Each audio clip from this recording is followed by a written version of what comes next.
Support Rainbow Soul. Check out the Rainbow Soul merchandise for your favorite new shirt. A variety of colors and styles to suit your taste. Show off your love for Rainbow Soul. Get cool designs with your favorite quotes.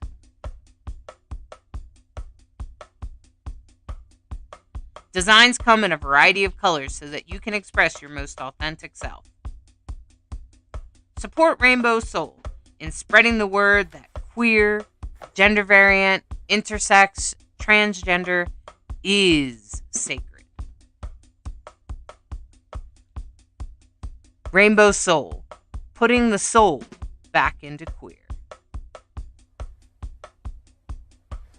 Order your unique Rainbow Soul merchandise at rainbowsoul.show.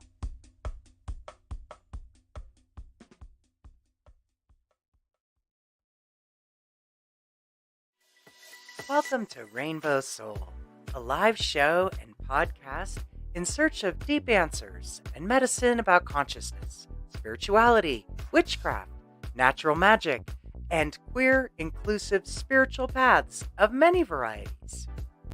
We will explore the use of herbs, candles, colors, and nature in our personal lives, as well as queer-inspired rituals designed with transgender and non-binary people in mind. We are welcoming all pagans, indigenous two-spirits, witchy folks, conscious seekers, and people off the beaten path who want to explore the human spiritual experience that we are all capable of having.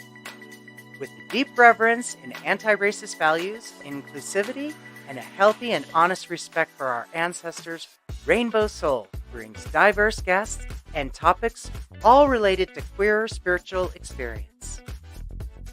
Tap into this amazing resource live and find a supportive, safe environment while exploring interesting topics and diverse guests.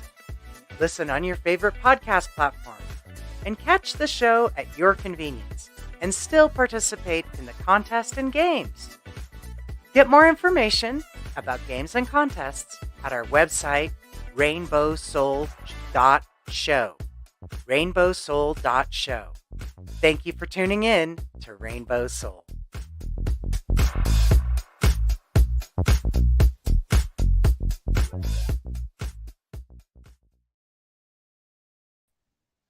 Hello, everybody.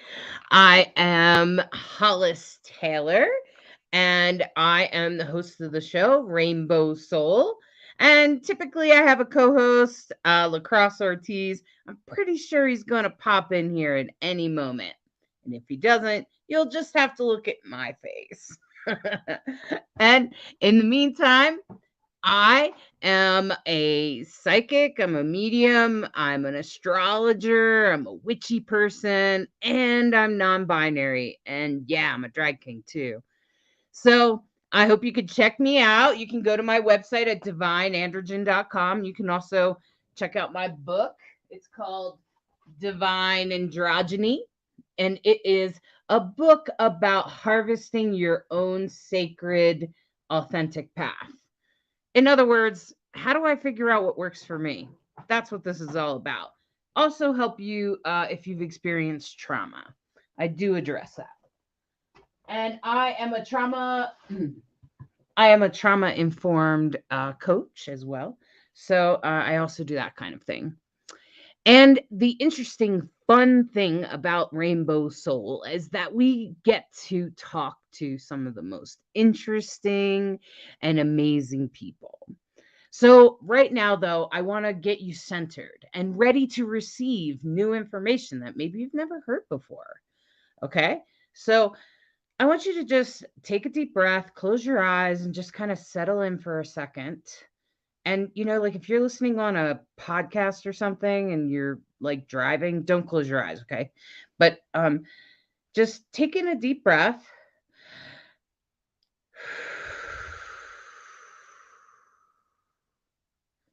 And just release any tension, doubt, apprehension, or fears, or anything like that. Just let that go. Do that again. In release. Now, one more time. And I want you to see your mind opening like a flower. Just opening right from the top around, like your mind is opening like a beautiful lotus flower or whatever flower you like. And imagine your brain opening up to the new information, new ways, and new people and new vibrations. Now stay open and allow the bee to visit, allow the hummingbird to visit. Take a final deep breath and open your eyes.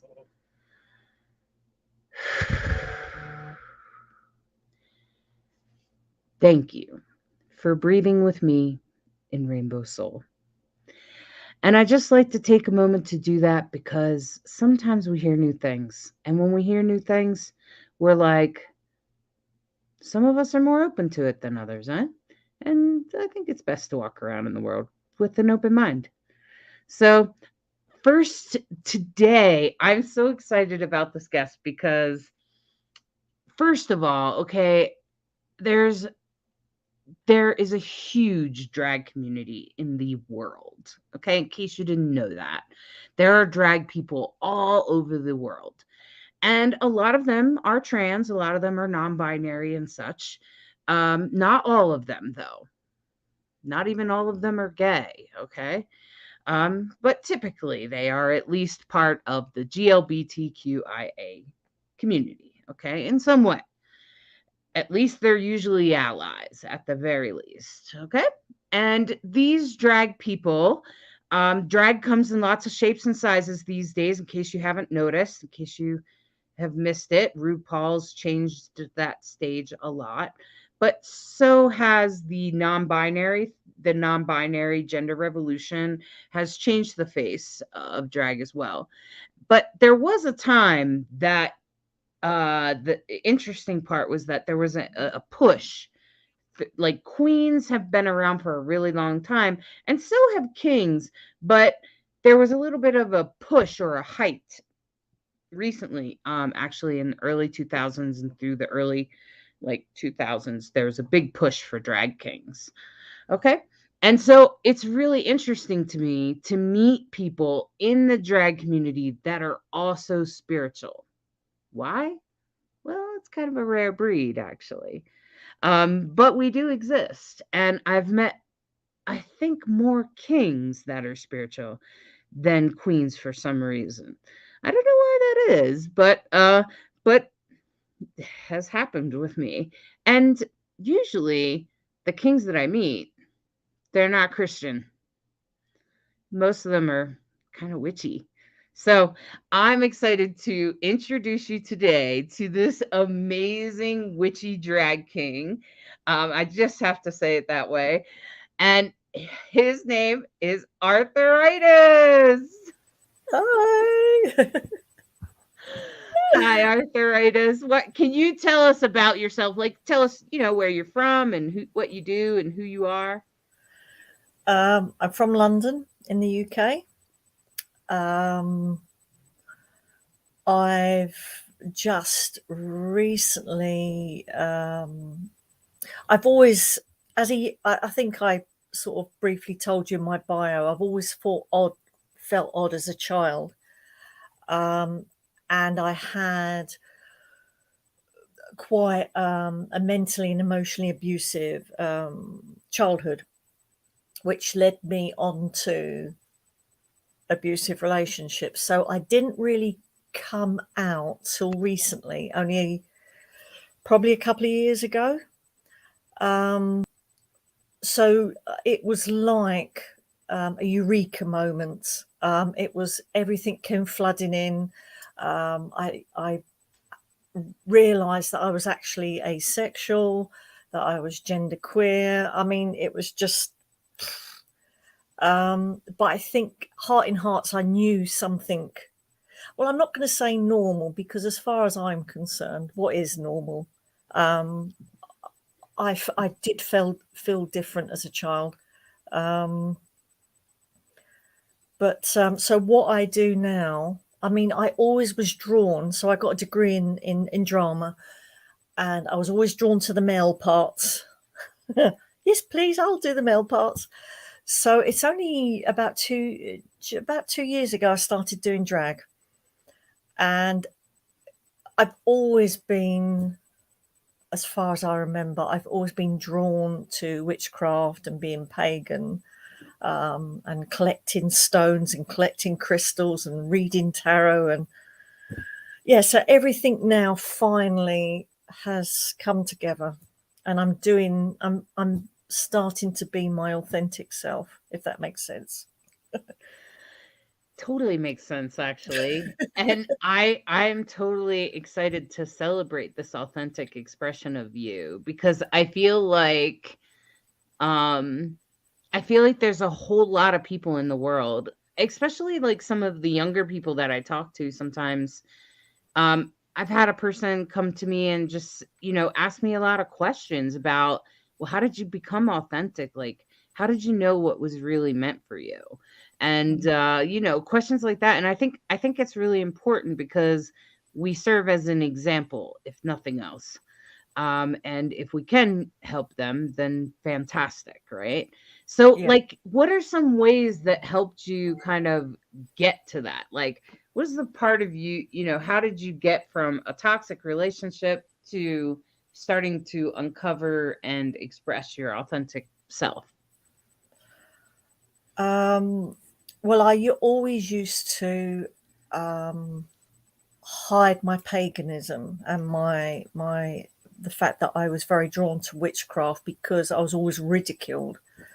But I know this sounds absolutely bizarre, but COVID was the turning point. I mean, I've been in and out of therapy for years, but because I was always in a toxic relationship, the therapy was like a plaster. It was still sore and unhealed underneath, if that makes sense.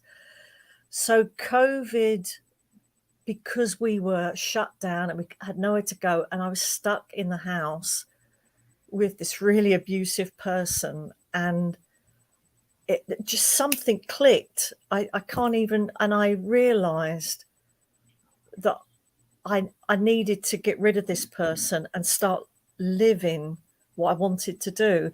And I started doing a bit of digital drag with my daughter, who is also a king.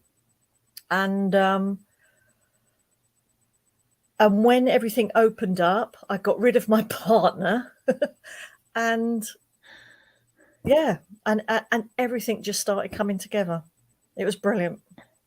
So thank Beautiful. you, COVID. And I don't mean to be disrespectful when I say thank you, COVID, because it was just the moment that I needed, being locked in this house, not being able to get out, that I realized that I couldn't be in this situation anymore.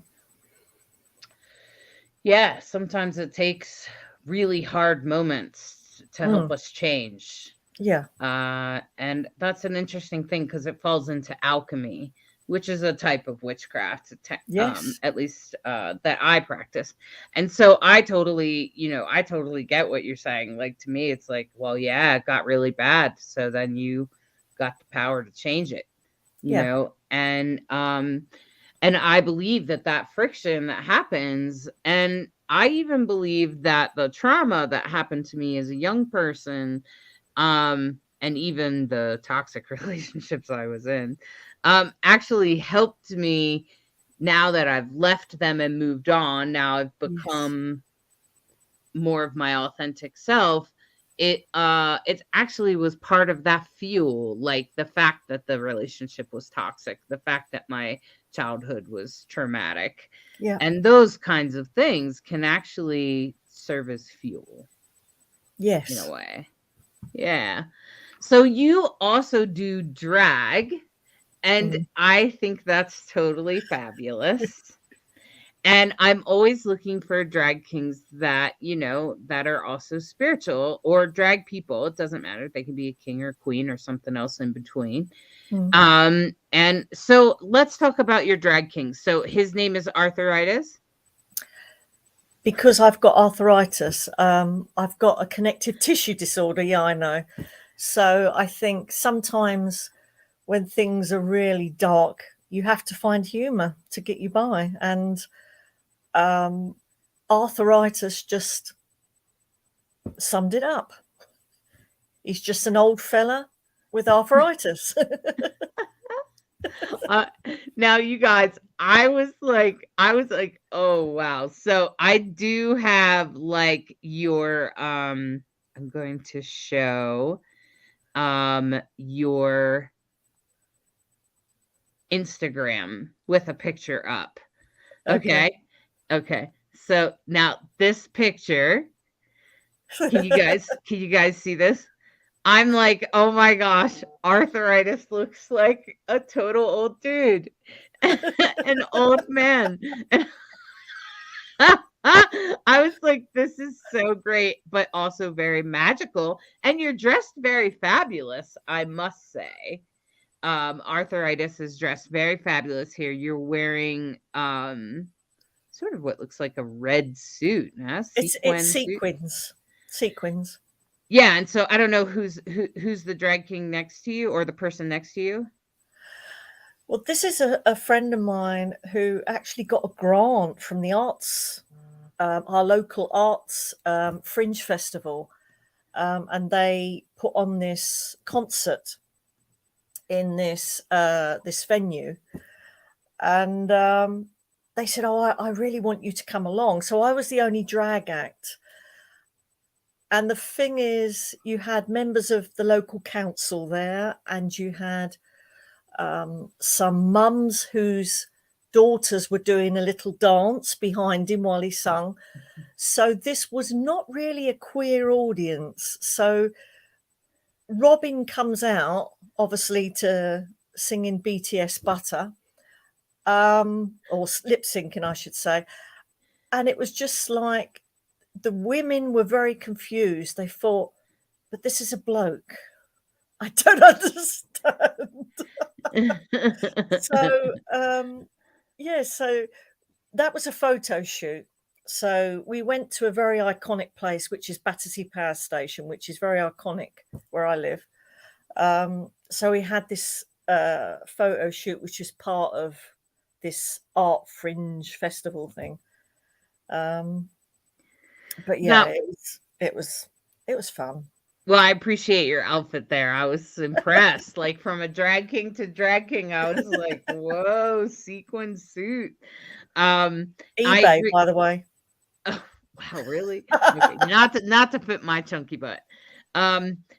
So here's Velvet. Velvet said, "Unfortunately, kings still have a long way to go." So why don't you tell us how it is for drag kings over there in Europe? It might be actually in the UK. It might be a little. I don't know. What you tell me?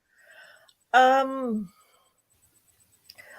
there's some that are, really making a mark. I mean, we're still a little bit way behind the queens, I think, but we've got some really good venues in London which are very diverse, and of course we've got the competition Man Up, which is held in the East End of London. So that is a big event in the drag king calendar. And lip sync, that's another one. That's another big competition, and that's open to kings, queens, and things. So I think we're lucky. We've got quite a diverse. It's getting there. Yeah, we definitely lacrosse. I kind of wish lacrosse was here to talk about it a little bit because lacrosse is one of the first drag kings in Central PA to organize his own show, and in Oh fact, wow! in Central PA, which is it's the middle of Philadelphia and Pittsburgh. Okay. It's most people know those cities, and but it's fairly conservative area with a lot of like Amish folks. Oh. So that happens a lot in America when there's very conservative areas. There's a very big and active drag scene. Oh. It just is. It's a weird thing. Okay. And so anyway, so that community, that's where I was birthed. And when I came just before lacrosse, okay? And Velvet is absolutely right to say, unfortunately, kings still have a long way to go in the realm of drag equality, because Velvet is also from Central PA. And the thing about that is that it ends up like, it was hard for drag kings to get like drag king bingo, to get like a job doing that kind of thing, or to run a show, like I said, with lacrosse, who's actually great, and he organizes shows all the time now. But back then it wasn't like, I tried to do it, and they looked at me like, okay, but what queen's gonna be at your side? Almost like a woman would get when they say, what man is that? When a woman comes and says, this is what I'm going to do, and then the person says, oh, well, where's your man? It felt just like that. And I was like, what?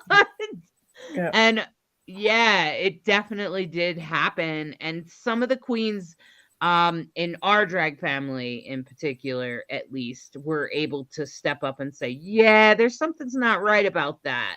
And they started to like help kings become more important, I guess, or more seen and more respected. So I was just wondering if that kind of thing happened there, like where kings just didn't have as many rights. But it sounds like you guys are still kind of building, but for kings to run a show, that's not unusual, right? Yes. Yeah, as I say, the definitely Man Up is a big yearly competition now. So that's quite respected now. Yeah. Beautiful. Well, the other thing, I'm about to show another picture here. So you guys, it's a great one though. It's a really good one. It's one of my favorite ones of Arthur Itis. Okay, you guys, look at this. I was like, oh my God, I feel like Arthur Itis looks like my uncle.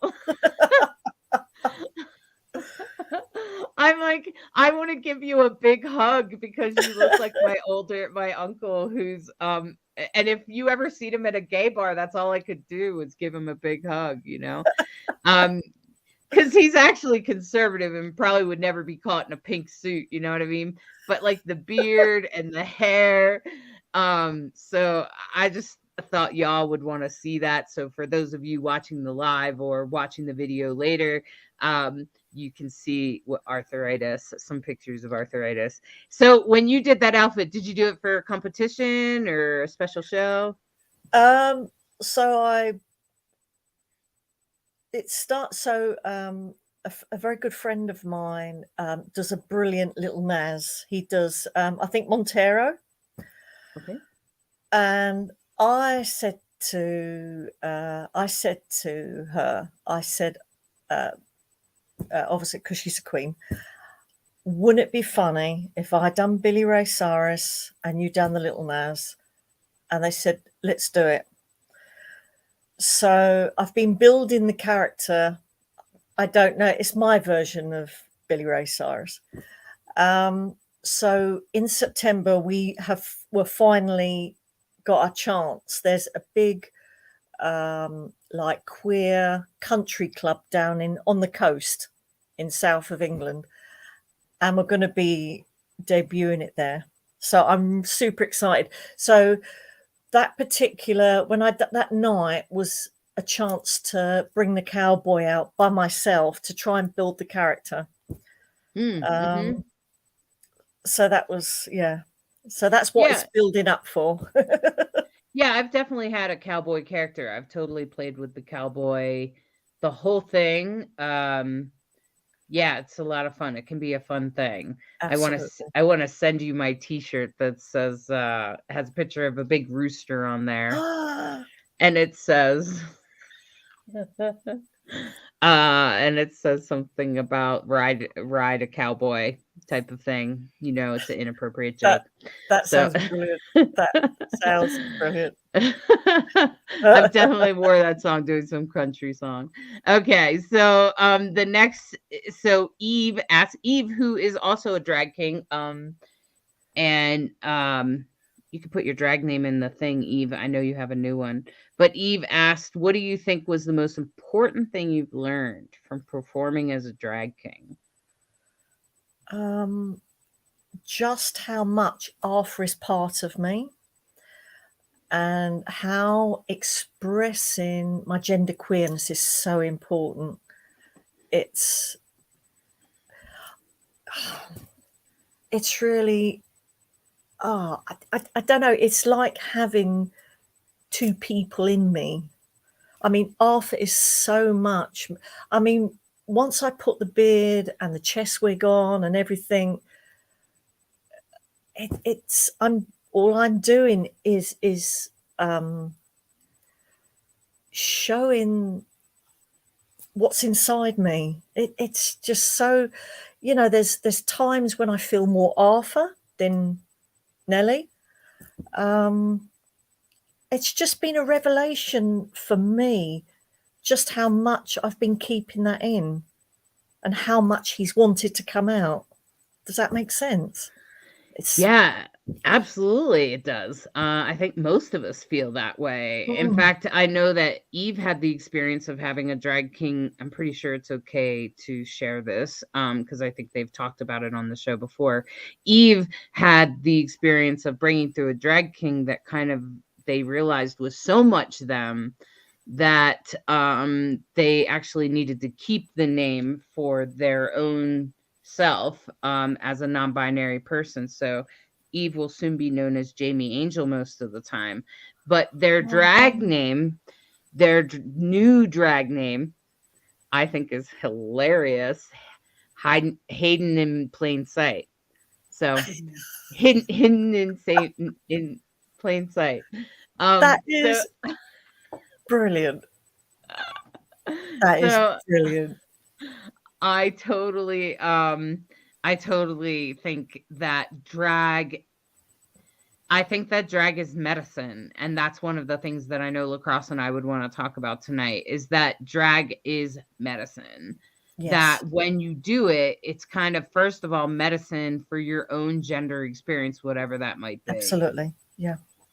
And then on top of that, it can help heal some of the dysphoria of feeling like not being seen. Like, why do they only see me as a woman all the time? Yes. And they don't see me who I really am. And that kind of feeling, being misgendered a lot, can really leave you feeling like there's a whole part of you hidden within.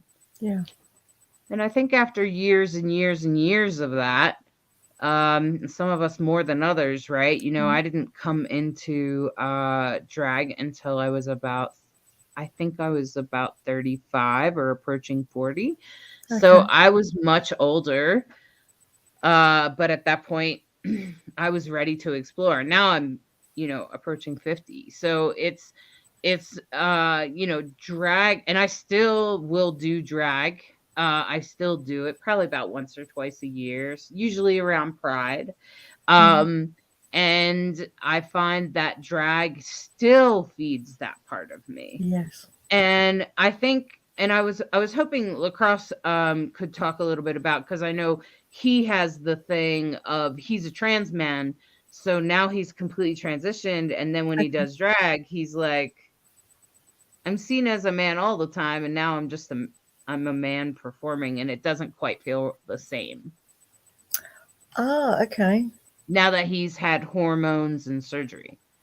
Okay. So yeah, it doesn't quite have the same experience. So what called you into drag? Like, I mean, was it just like, were you just curious, or are you a performer type? Like, is that kind of your thing? You said you were always drawn to male parts. So yes, when I done my degree in that, and before then, because I didn't do very well at school, I had to do like a year course so that I can go on to do a degree, because I'd been bullied all through my school. So I academically, I didn't do very well. So I done 4 years of theatre, basically. And I just, every time, I mean, obviously there was always male parts going for whatever plays came up and that, and I always went forward for them because it felt natural.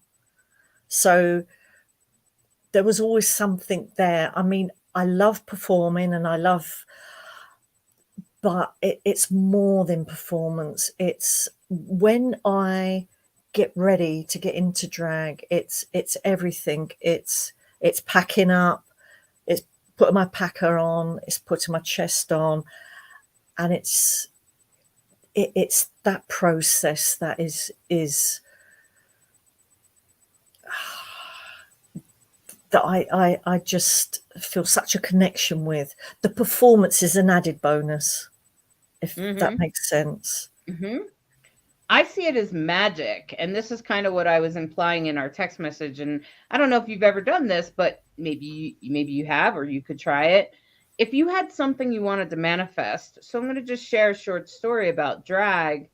Is that, when I was younger, I was sexually assaulted, and I was 8 years old, and I stopped tap dancing after that. I just stopped tap dancing altogether. I just kind of had lost my innocent, my childness. I think, even though there was another time before that I was also assaulted, but by this time I was really, really hurt, really damaged, I would say. And I later on, I became a drag king, as I mentioned, and I had done a lot of healing work, a lot of inner work at this point and stuff like that. Like I said, I'm approaching my 40s and I'm a new drag king, and I wasn't sure exactly what was going to happen, but I had just finished this competition, my first ever competition that I'd actually lost and got eliminated. But then I got invited to a show, so I wasn't sure if it was actually good to be eliminated or not, because then I all of a sudden got invited to a show, but I was performing for free at this point because they didn't know me very well. That's right. And I wanted to do 3 major performances. One of them was a cowboy, but one of them was also, I wanted to do this dancing elf. So I put my cute little elf ears on, and I was the Christmas elf. And, with suspenders and the whole 9 yards, with cute little tap shoes. And I did it to Harry Connick Jr., Happy Elf. And I really wanted to bring happiness into my life. So I had to practice for this, right?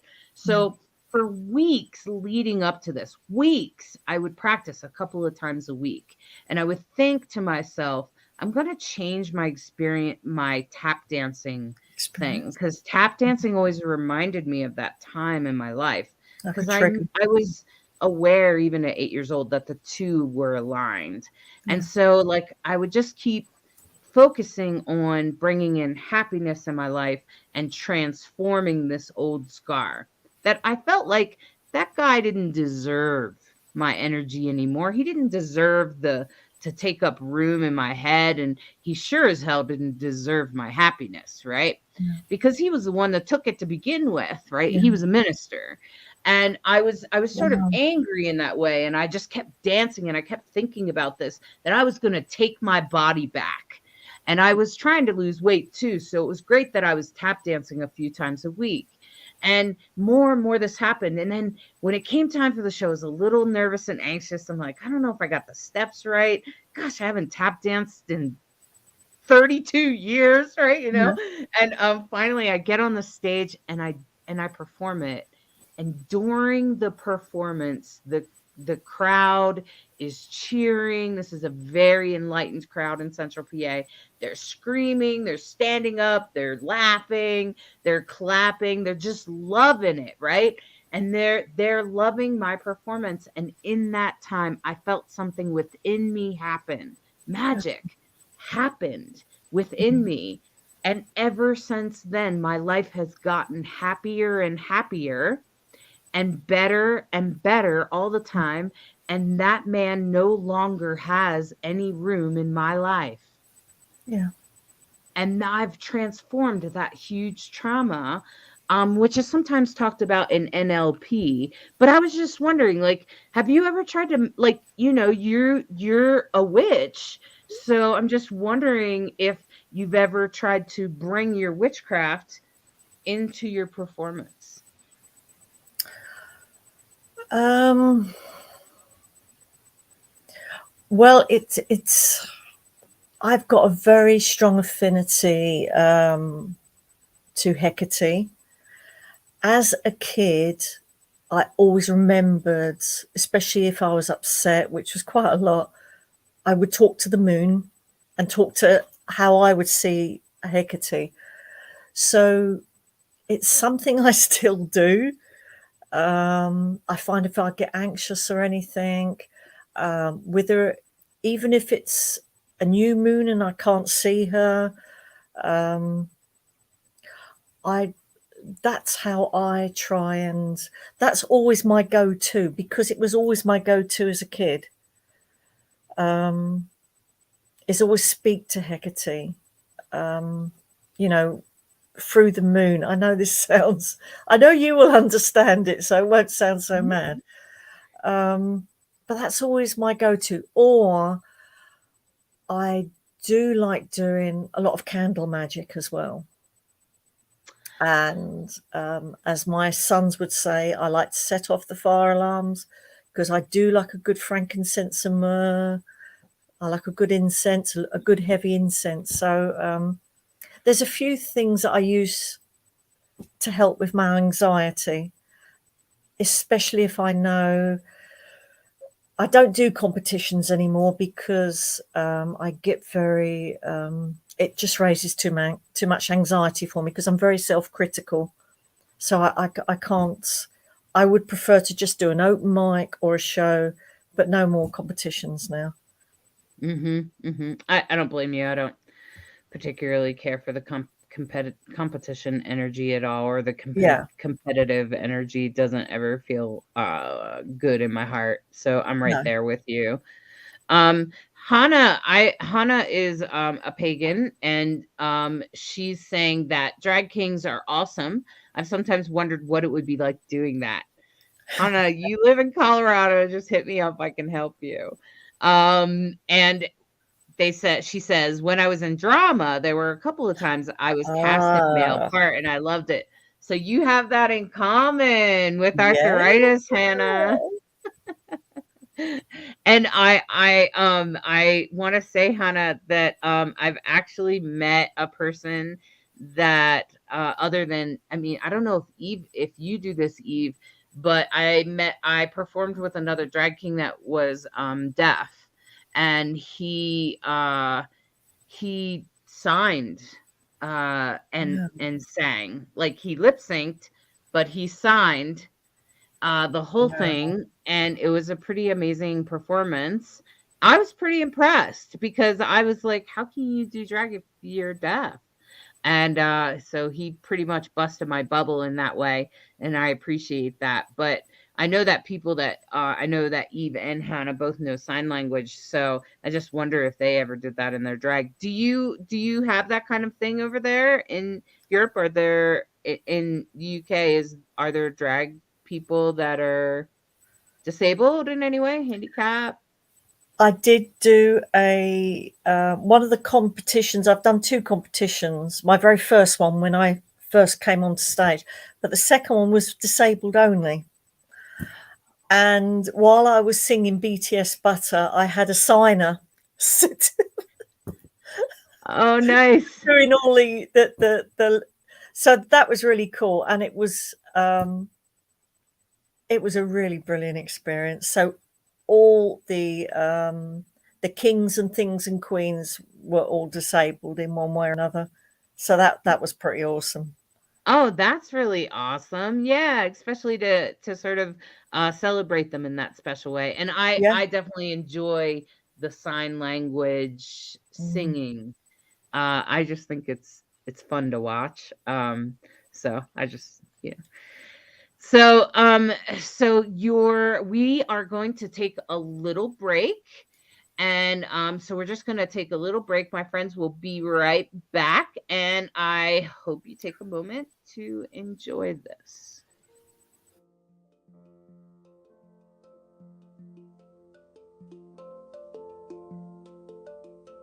Divine Androgen, a sacred path for gender variant people. This book details Hollis's story, including some insights into their traumatic childhood, their gender experience, and how they now celebrate empowerment as a non-binary person in a binary world. Hollis details a path for gender variant people for personal empowerment, acknowledging that all paths, all queers, are sacred. There is nothing wrong with anyone that is queer identifying. This book supports any kind of transition, gender fluid people, queer folks, transgender people, anyone bending the binary. This book supports healing from our past, defining our truth, and harvesting our authenticity. This book supports the spiritual part of the journey and lands in your own expression of authenticity. A path of consciousness, not religion. This book is not religious and is in no way related to Christianity except perhaps in opposition. Choose empowerment. Choose to honor your divine androgen. Order today at www.divineandrogen.com.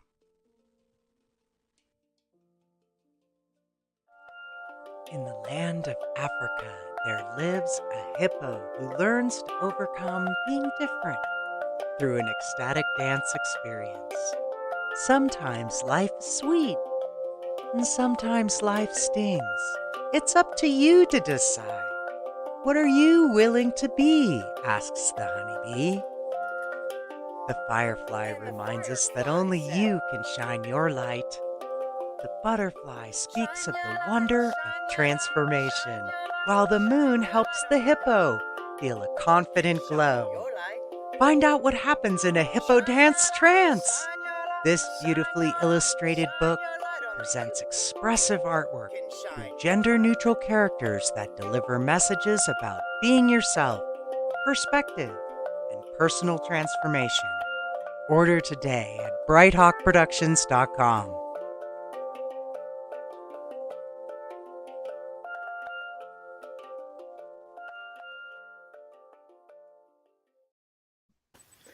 All right. Welcome back. Welcome back, my friends. I hope you're still out there listening. And hey, you know what, Arthur Itis? The other thing that I want to talk about is solitary witchcraft. Can you tell us like what got you on the path of that and how do you do that? Like, and what is it really? I think as a child, because I think it was in my teens, because I had a particularly rough time in my, we call it secondary school over here. So it's from 11 to 16. Normally that's, and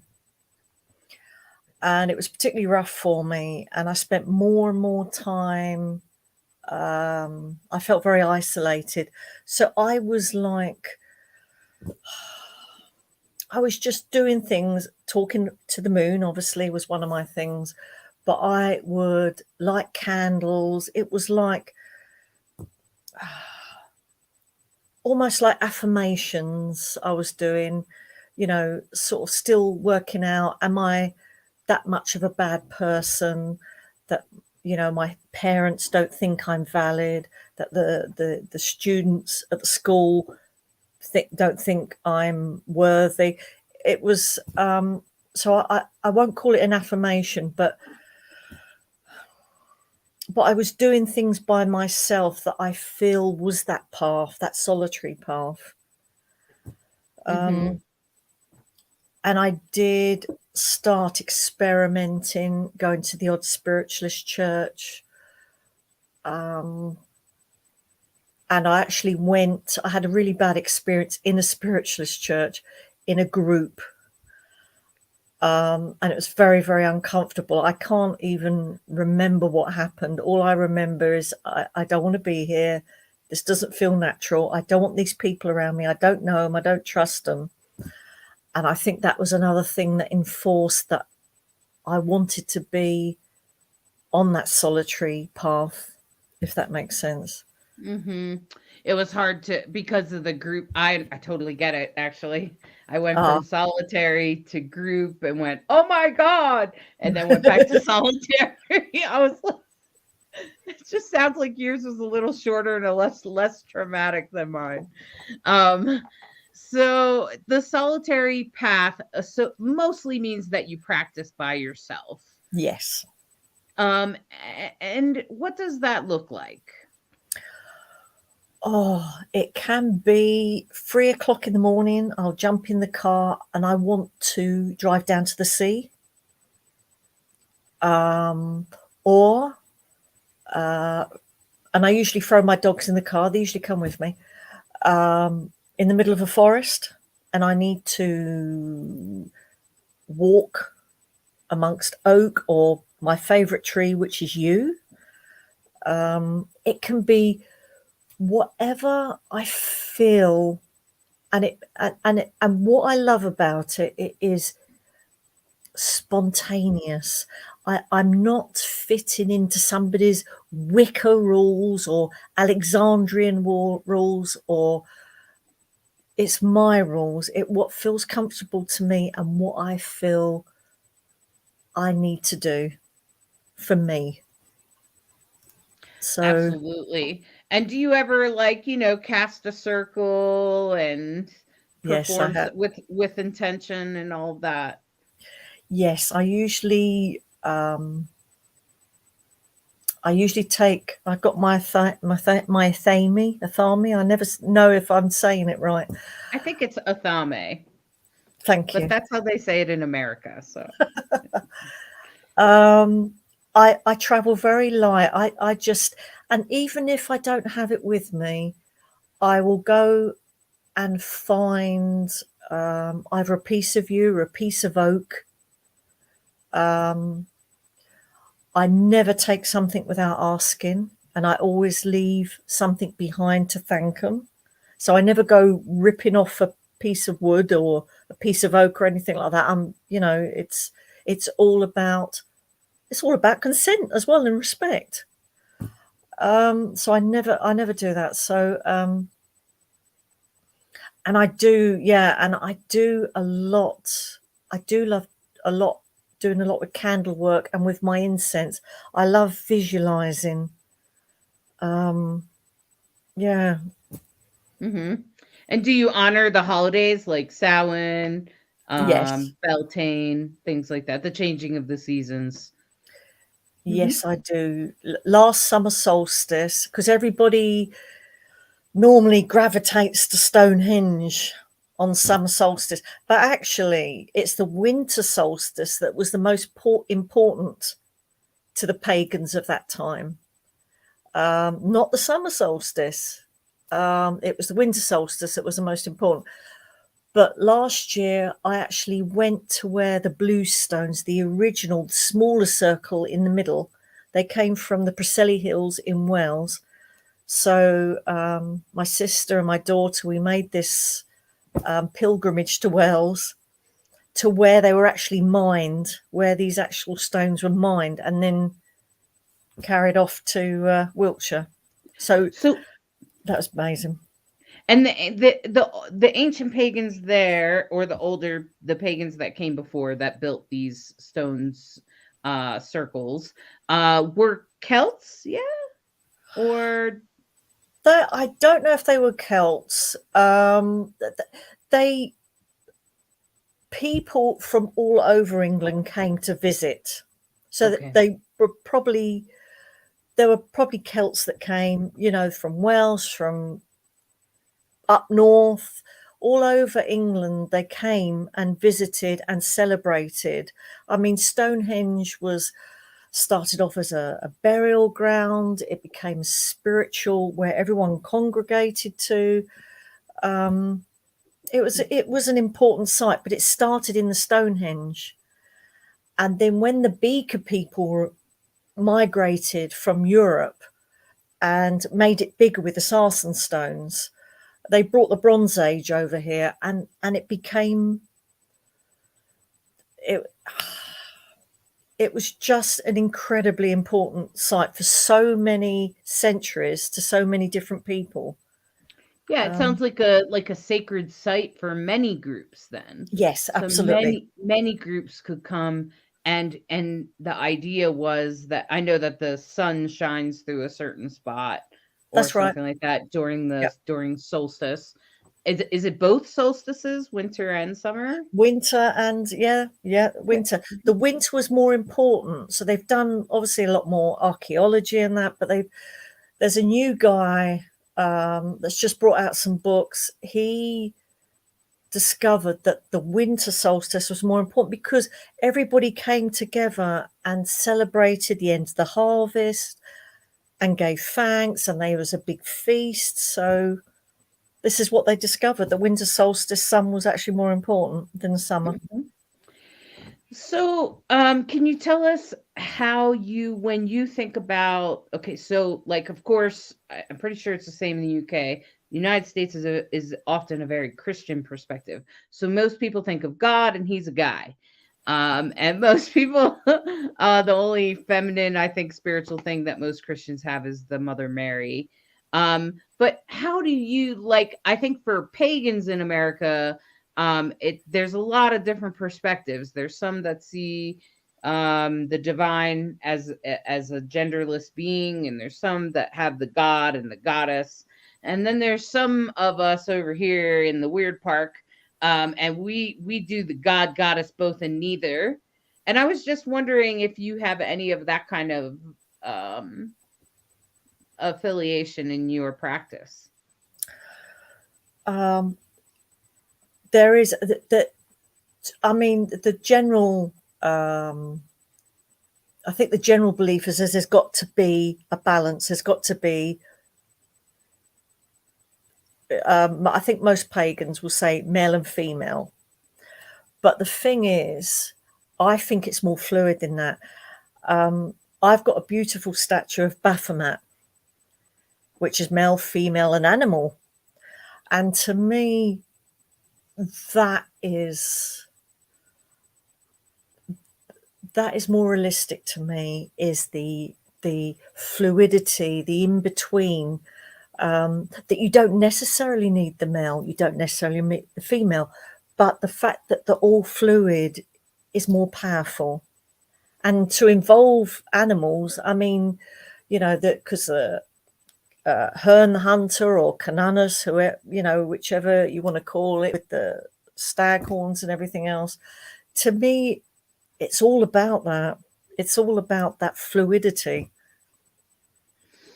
Yeah, I totally agree with you. That's why I like the honoring of male, female, both and neither, God, Mm, goddess, both and neither. yeah. So the both part, meaning that both can exist, and also the neither, where gender is just non-existent.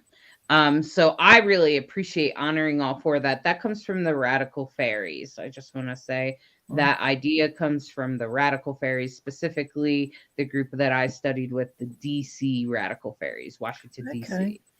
DC. So the radical fairies definitely are in the UK, so you could look them up. I will. They're a I very will. interesting queer pagan group. And I'm pretty sure they're worldwide. I know that they're in the UK, and I'm pretty sure in other places in Europe. I'm going to look those up, And definitely. yeah. Yeah, so the radical fairies, they're a lot of fun. It's started by gay men, and hopefully we can get somebody on to talk about that sometime. In the meantime, I want to let you know that you are amongst community here. Looks like Hannah can resonate with that. She says, I love taking my shoes off in the woods and grounding myself. I totally Yes. agree with you. Totally there with you, Hannah. I love putting my feet in fresh, wild waters. Um, Eve said, I love that. There are often things nature grants freely at their feet. So I find thanking them and giving them a gift and thanks without having caused them pain much more beautiful, as they know what is needed and help, and we can help them in return. Yeah. I absolutely agree. As a gardener, that's sort of part of what we do. We tend to the plants, and thank you, thank you, thank you for the sage. So it looks like Sandy, one of our regular viewers as well, she's saying that she would love to visit Stonehenge. I'm kind of with Sandy, but it doesn't have to be Stonehenge. I just want to go to the UK. I would love to see any of these stone circles, including the other ones that aren't quite as popular. Yeah, exactly. Yeah. Yeah. I'd be okay with that. Um, so I really enjoy I totally identify with the solitary path. I've totally walked the solitary path and often do, but I do celebrate holidays with a group usually. So do you celebrate sometimes with some people in a safe space? No, Okay. Not really. Okay. no, always on my own. Okay. And that's fantastic, you know, that you are able and feel empowered to do that. Mm. And I totally appreciate and honor your path as that. And I just want to say that okay, I didn't know that, Eve. There are petroglyphs in PA that line up on summer solstice. I'm not surprised to hear that. Yeah. Wow. Yeah. There's some interesting stuff on in America, but a lot of it's not very honored or celebrated or even preserved. Some of Okay. it is, but a lot of it's not. Spiritual stuff from the indigenous people that were here Ah, before because okay. of the way our country because of the way the country started. Okay. They didn't preserve, much like the UK sort of there's government has had to step in and preserve the area if I am correct. Mm, Isn't that right? That's okay. I'm pretty sure that's what happened is that okay. in the UK you guys had your government, you know, your people that run your country say, "Okay, no, we have to preserve this piece and we need to regulate who goes there and let's try not to build a highway through it, okay, my friends?" Yeah. Yeah, they're pretty, yeah. Right? And We've got two big charities that do that, the National Trust and the English Heritage. right. So unfortunately, the United States hasn't figured that part out yet. Oh, Hopefully we will.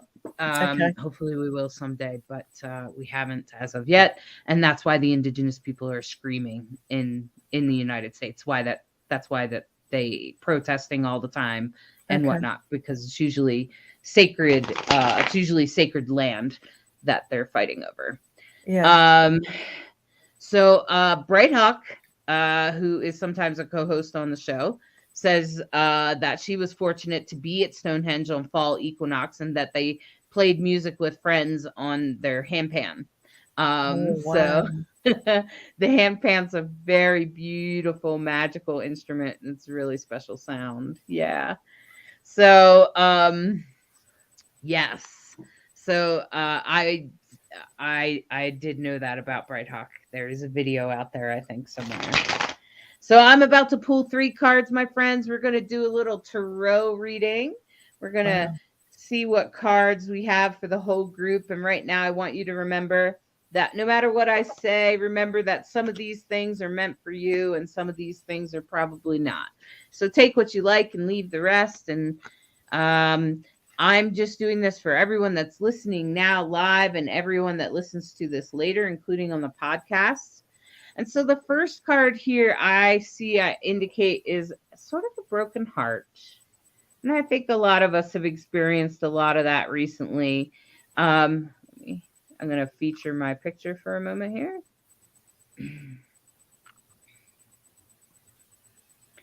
There we go. Oops.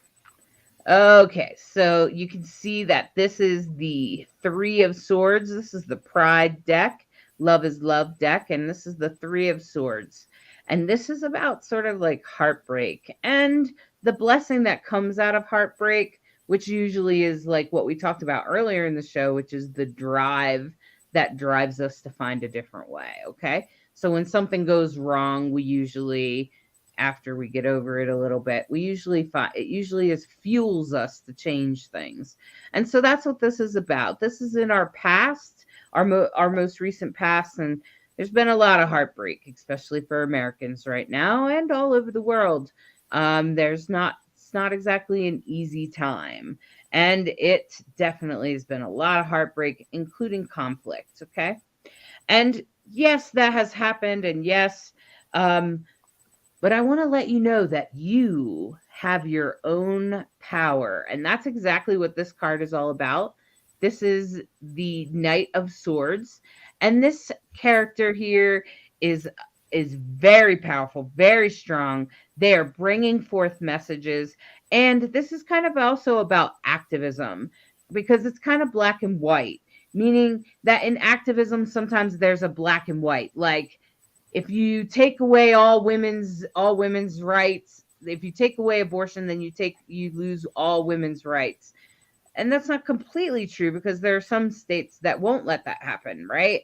Okay, and some states that will. And in those states, that's very terrible. I'm sorry for them. I really am. And I hope that I just want to let you know that there is a knight in all of us and in everyone we know. There is a fighter, there is someone that will come forth.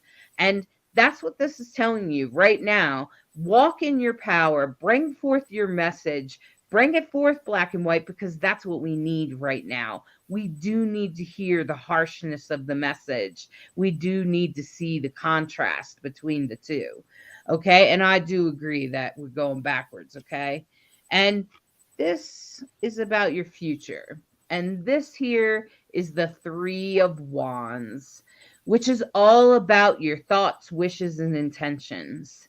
And this is about building your home, making your home safe, sacred space. And I think in Solitary Witchcraft, most witches would manage that and probably master it.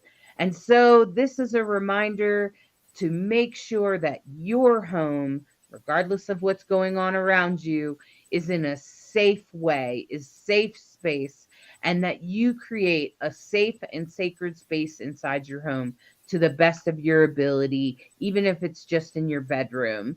So I just want to say that yes, you have experienced some broken heart recently. Something has really shaken up your world, and that's exactly what this is about. And right now, step forward in your warrior. Be ready to stand up for what counts and bring forth the messages that are important in the world. Make sure you say the truth, even if it is black and white, okay? And make sure you show the contrast. And as you're going forward, remember to make your home safe because you're going to need it. You're going to need that safe, clean, sacred space at home. And that's exactly what this is all about. All right, my friends. So that's your reading this week, and I appreciate all of you, every single one of you. Thank you, Arthur Itis, for Thank coming you. on this show. You're so much fun. I can't wait to see more of your drag king, and Thank you. I'm following you on Instagram. I hope all of you are follow. Go ahead and look up Nelly Purple on Instagram, and you'll be able to see pictures of Arthur Itis and follow them, so you can keep up on what they're up to. And sometimes you do post some spiritual stuff. I've seen you posting pictures of the moon. Oh, I love the moon. Well done with those pictures of the moon. And we totally appreciate you. And I want to thank all of you watching the show, Brighthawk and Eve and Hannah and Sandy, all of you that show up every week, all the time, and hang out with me on Sunday nights and meet new people. Hey, we always have fun, cool people on this show. And so I totally appreciate you. I wouldn't do this if you weren't here. I wouldn't bother. So thank you. Thank you, Sandy. We love you. Thank you, And Sandy. and Eve did want to add that wand in one hand, sword in the other, balance of threes. Okay. Interesting. All right. Well, and I want to say, my friends, that Rainbow Soul, we are still kicking it. We are hoping we are coming in every week with spiritual people and especially queer spiritual people. So if you have someone that you want to hear on the show, please send it to me. Reach out to me, send it to the show. And Let us know who you want to see on the show. All right, my friends. And you can support us by purchasing our t-shirts and other gear at rainbowsoul.show. You can find out everything you need to know about that. Okay, my friends. Good night. Good night. Thank you for watching Rainbow Soul. We are so grateful for your presence and listening in this past hour. Be sure you're subscribed and get notifications so you can join us and catch us every Sunday night here live. We appreciate you sharing, commenting, reacting, and inviting others to the show. This is a show for you, so tell us, who would you like to see on the next show? What topics inspire you? You can always find replays, more about the host, blog posts, merchandise, information about games and contests, and social media links at rainbowsoul.show. We love to show our gratitude with fun and games and contests with prizes that celebrate who we are as a community. Rainbow Soul holds the intention to explore consciousness and spirituality in cultures with a deep reverence for cultural roots, equality, and inclusion. We are always striving to recognize the spiritual medicine available to all of us in the modern world. We hope that you walk away knowing that you are perfectly valid in whatever identity you embrace for yourself and that you are sacred just as you are. Thank you so much for tuning in to Rainbow Soul.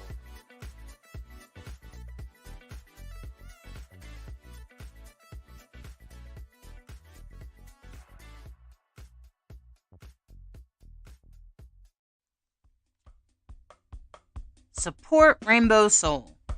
Check out the Rainbow Soul merchandise for your favorite new shirt. A variety of colors and styles to suit your taste.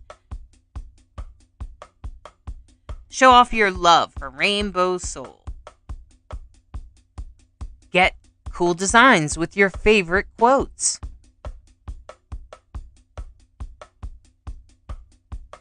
Designs come in a variety of colors so that you can express your most authentic self.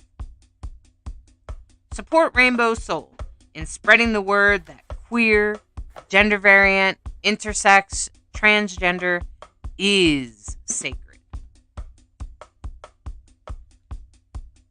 Rainbow Soul, putting the soul back into queer. Order your unique Rainbow Soul merchandise at rainbowsoul.show.